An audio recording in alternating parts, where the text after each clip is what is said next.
Hey everybody, we're back with another Robo review unboxing. This is a Hasbro product, but I did not order this one from Pulse. This one I had to get from Target itself because it's Target exclusive.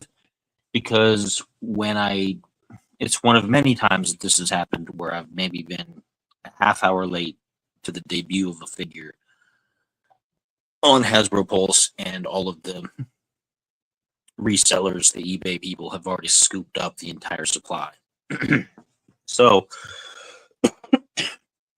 So I had to get them straight from Target, which is fine. Target is weird because they won't charge you when you first place the order for a pre-order, but they'll check if they can charge you periodically in at weird times leading up to when it releases. And it canceled this order twice because it couldn't charge it to whatever I had listed there for whatever reason, because I love things that happen and paychecks come, paychecks go. But I knew when it was released, when it was ready to pay for, I was going to have the money. But Target checks at random times when apparently I don't. So it's always a nightmare kind of trying to pre-order from Target. And Targets around here don't have a lot of selection, so it's difficult to go in and hope that they have something at my local Targets. It's the same thing with the Walmarts around here. The Walmarts don't have hardly any of the Walmart exclusive stuff. Their selection is very poor. So I don't know what you get in better cities, but in my area of Ohio, you're better off pre-ordering from wherever you want to get it from. So have a bit of a drink here.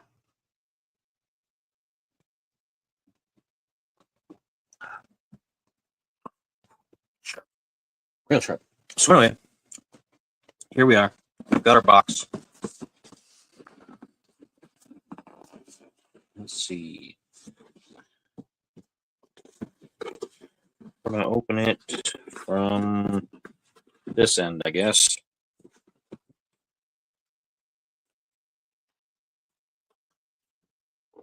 It's glued. It's not taped in any way. So it's a bit difficult to get into without making a big mess out of it. All right. So let's get that. Let's pull it out here. That's cool. Let's put this on the floor and see if the kittens want to play with it. I got kittens right now. So this is the Age of the Primes Target exclusive 4-pack. Okay. I've bought previous 4-packs from them because they always seem to do them. And usually I only want 2 or 3 or sometimes just one of the figures in any of those packs. And then I end up with an extra that's kind of okay, that either I give to my daughter or something. This pack, I only really wanted one of the figures because it's part of a set that will be complete now that I got this. And one I'm not at all interested in, and I'm trying to decide if I'm going to like the figure at all, because I don't like the aesthetics, and I didn't like them from the show that it was on, or if I want to try to sell it.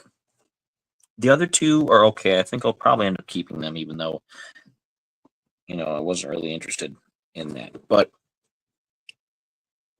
let's pop it open, and we'll go figure by figure, and I'll explain what I mean about each of these, because this is a bit big and bulky to hold in front of the camera here.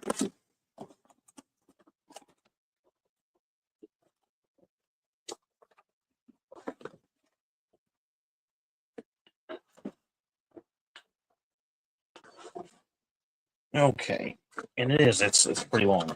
The amount of cardboard in here is pretty ridiculous. Just like that giant fat cat that just got into that box. He can't even fit now. He's stuck halfway through. He's never going to be able to get out. Yeah, what are you doing, big man? Okay, so we'll see if I can get these out with a minimum of mess here. Or damage because of the way that they packed it.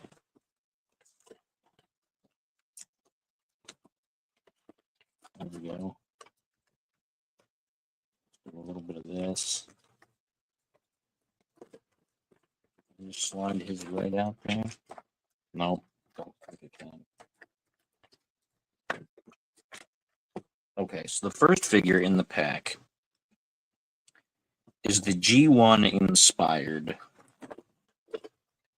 I believe it's G1 Inspired. Let's see if it says anything on the back box what this is. It doesn't. It just says what his name is.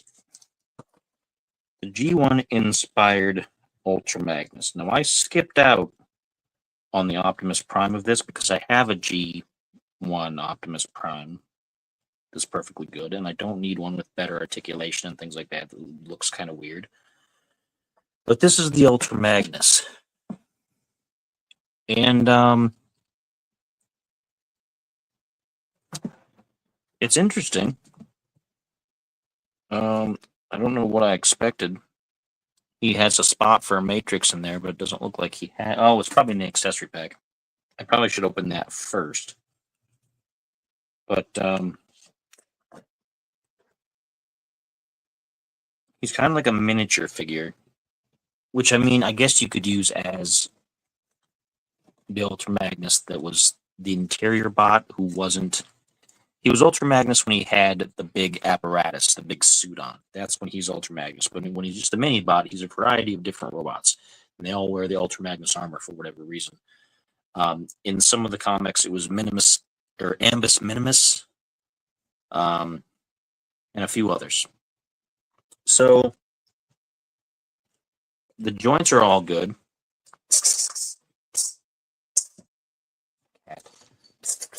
Down, down. Down, just down. You got yourself into a predicament here.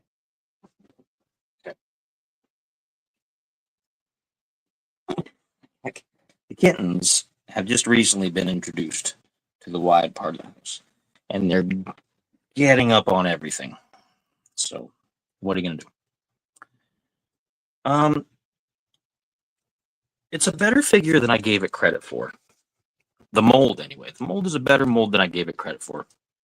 It's not the missing link version, which is strictly like it takes almost the exact same tooling as the original and then just gives it better articulation. But this is an inspired version of that design. So it's like missing link light or something. I don't know. He comes with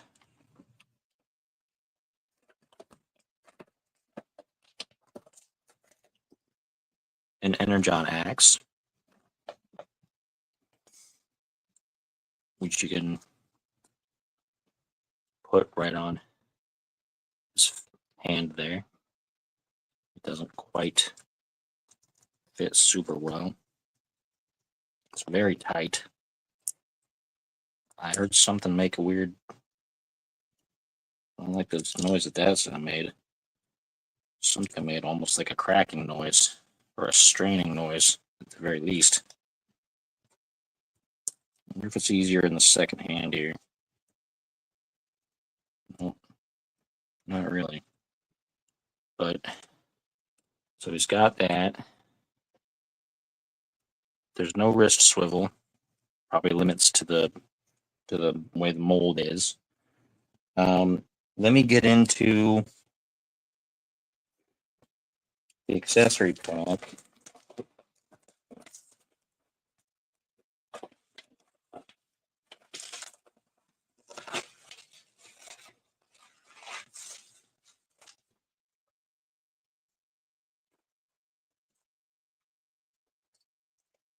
Here is his matrix, even though he's not a prime. He has a matrix.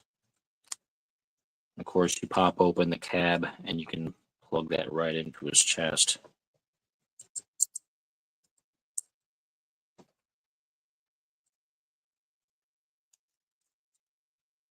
Think about this here.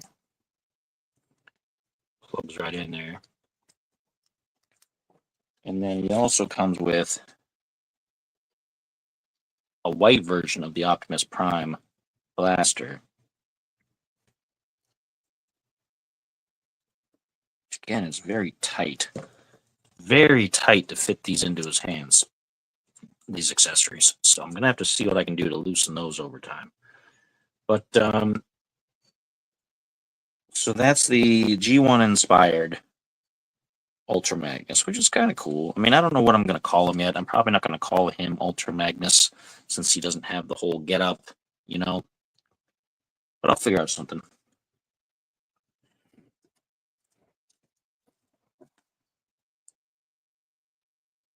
Now that is interesting. When we get to that, oh, he has a second one actually. He's got two of these blasters.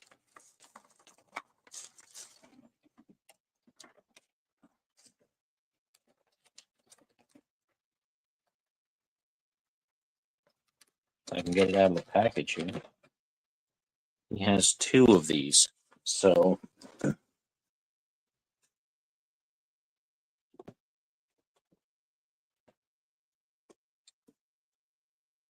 getting sorry. He's getting up on one of the tables. So he has two of these blasters, and one can plug in on his back for storage. You can have them in both hands if he's not going to use this axe. The axe does not look like it can be stored anywhere if he's not holding it because of the way that the design is with the peg inside this little cowling. So if you want him to use both blasters, you got to take that and do something with it. There it is with the gun on his back. Maybe you can have it pointed up. I don't know. Cross. It looks kind of goofy in either way, but so that's him. That's the G1 inspired Ultra Magnus. The second figure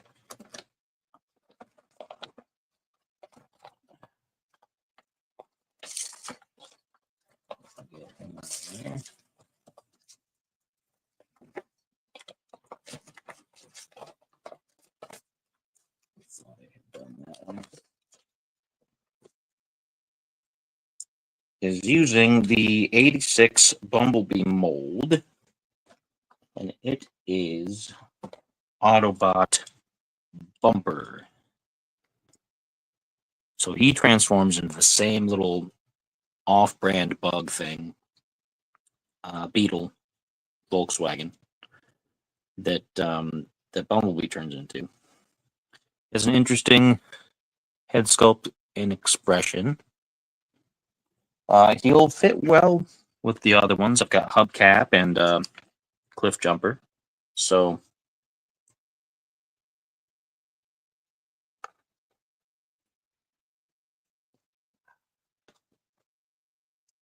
here's one of the kittens, by the way, causing trouble. Right? And he has a small blaster that's kind of like Bumblebee's stinger.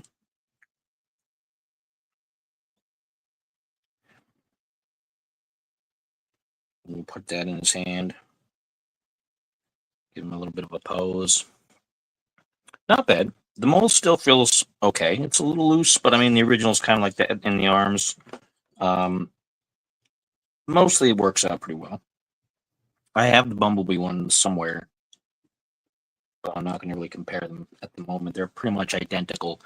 The SS Studio Series 86 Bumblebee, pretty much identical to this guy with a different head sculpt. Possibly slightly different shade of yellow, but I don't think so. I think this is almost identical in overall design and aesthetic, except for the head sculpt.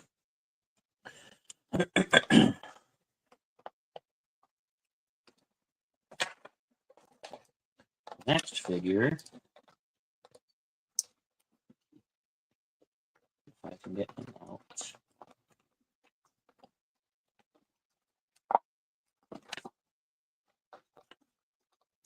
Should have got a pair of scissors instead of my knife.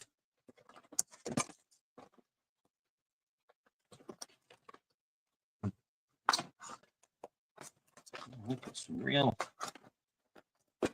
interesting choices on where to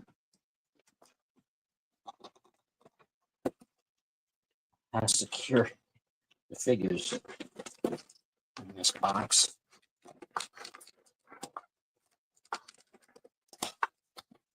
Now, this is the figure that I really bought the set for.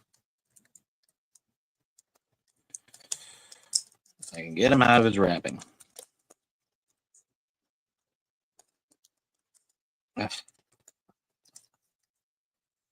Dang. It's really in there. Okay. This is the figure that I really got the set for. Because this is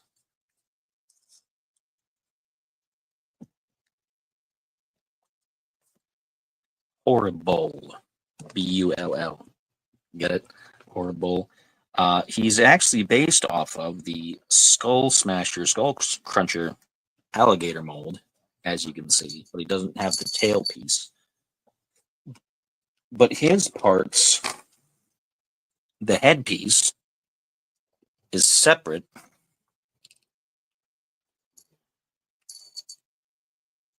You can open and close the jaw and stuff. And it comes with the two horns on a sprue. Possibly because this guy was on one of the Japanese cartoons that came out as part of the G1 continuity with Metal Hawk and some of the other Pretenders. He was on with the Pretenders.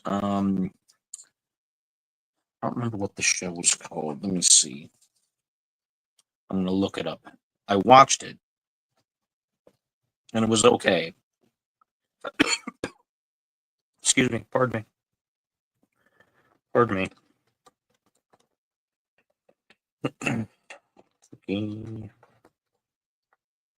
Metal Hawk.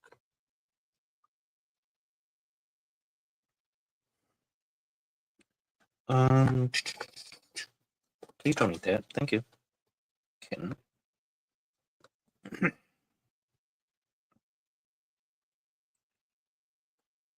And it was from Super God Master Force, which is a ridiculous name. But anyway, let's pull the horn pieces off the sprue. They come off pretty easy, pretty simple.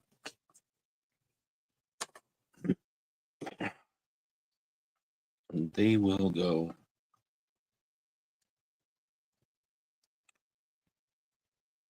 on the bull head here. That head, I'm assuming, will plug in back there.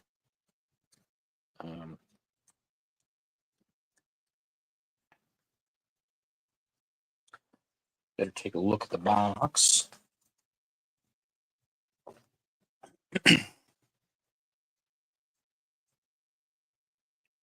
Yeah, I guess that's how it's going to go.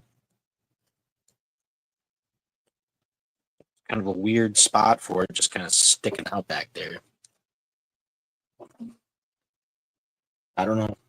The figure feels nice and tight, though, compared to the old Skull Smasher, because the Skull Cruncher and Skull Smasher had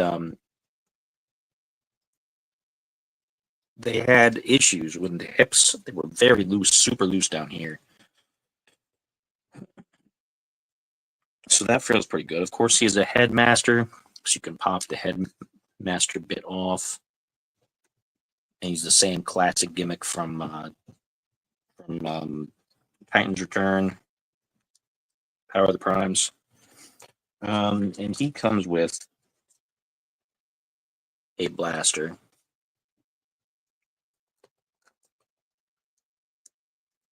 It fits pretty well in his hand. It's not as tight as the Magnus. But he, along with Fangry and Squeeze Play, make up the three of these Headmaster figures that were in the show, along with Double Dealer, who was released during War for Cybertron. I don't know if they'll make another figure of him. If they do, I'll probably get it because Double Dealer is one of my favorites. And while this placement is real strange, I guess I can deal with it. You know, it's not the worst thing I've ever seen on a figure before. It's just, it is kind of strange. Maybe that's why you could take it off. Maybe you can just pretend it's not a thing. I don't know. But overall, I like the rest of the figure. It is nice and tight jointed, and it feels quality. It feels solid, and I'm glad to have that set complete. And now for the last one that I'm not particularly interested in. I don't know what I'm going to do with him yet. I don't know if I should even take him out of the package, to be honest. But this is Transformers Animated Nemesis Prime. And I don't like animated. I don't like the humor. I don't like the aesthetic. I don't like the voice acting. I don't like much of anything about it. People have told me many times, oh, it's so great. The story is actually really good. And I tried a couple times and I can't. I just don't like it. I don't like anything about it. And the animation is just really awful for a Transformers cartoon, I think. Personal feelings. I mean, if you really like it, then that's great. And I'm not going to tell you not to. But I'm not a fan. So I don't really care for this figure, and I wasn't interested in this figure. And I'm still kind of not seeing him in person. So I don't know how I want to deal with him. I might just shove him in the box and figure out a way to get rid of him later. Or maybe I'll give him a chance. I don't know. Just don't like how he looks. He comes with a huge axe, way oversized, because everything was comically oversized in that show. And yeah, that's it. And Horrible also comes with this blaster too. I didn't see that, so I'm going to put that in his other hand. Thought at first that this was another blaster for this Nemesis Prime, but and this blaster doesn't fit very well in his hand because it comes up against the clawfoot there, and so you can see it doesn't go in as well as it could. Oh, okay. You can kind of you can lock the claws back a little bit, and they snap. And then there we go. Okay, that's better. So he's got that one in his hand as well. Holds that pretty well. Yeah, I'm not at all. I don't like Transformers Animated. I don't like this style. And I don't know if I'll give the figure a chance. He also comes with like an ambulance piece for lighting on top, which is weird because he wasn't an ambulance in any incarnation. But I don't know. What do you think I should do with him? Do you think I should keep him? Or do you think I should try to find him a new home with somebody who will appreciate him more? Because I think that's probably what I should do. I have to figure out a price and then see if I can get eBay to not take out too much of a fee. Because since I don't hardly ever sell things on eBay, the few times I do, it's always the fees that they take out are almost worse than. Sorry, I almost dropped that. Worse than not getting anything at all. To be honest. Keeping track of all these little plasticky bits. I don't want the kittens to eat those.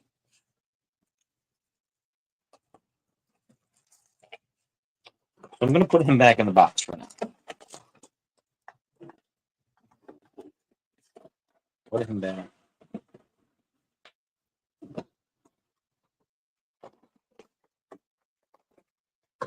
Put that back in there. Put the screw back in there.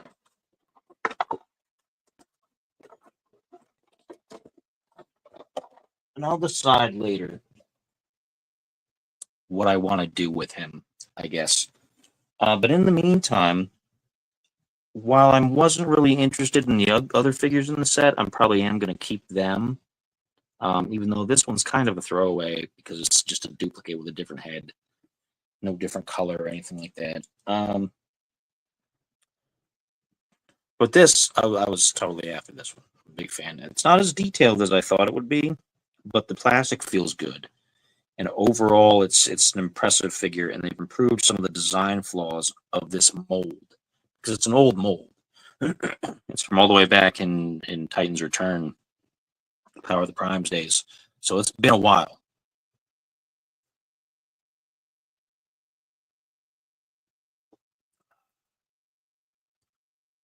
But I'm impressed. I'm impressed because it holds up pretty well. Other than that, weird. It's just weird. I don't know. It seems strange to me. But so that's the set. That's the new Hasbro exclusive 4-pack for Age of the Primes. Of course, it comes with instructions for all 4 characters. And I will decide what to do with that Nemesis Prime, and maybe I'll keep you folks updated on that. And we'll figure out what to do from there. Because I'm not sure. I'm kind of conflicted. Anyway, I am going to get back to doing my turntable videos as well, my turntable shorts to show off the robots. So I'm probably going to do one that showcases the characters from this show, even though some of them are wildly of the wrong size. Like Skullgrin from that show is a different size than whatever the bat's name was, and Iguanus. They made those two Legends scale figures, whereas Skullgrin is a deluxe for whatever reason, even though they were all the same size. So I don't know. I'll figure out what to do about all that, and we'll go from there. Keep on watching. I'm sure I'll have more unboxings in the future. As of this video, I'm still waiting on Onyx Prime, who I'm pretty sure is about to ship. And then I can show off my entire collection of IDW Shockwave from the continuity of the IDW 2005. What was it, 2015? I think it was 2005 comics, which is exciting. Until then, of course, that's all I've got.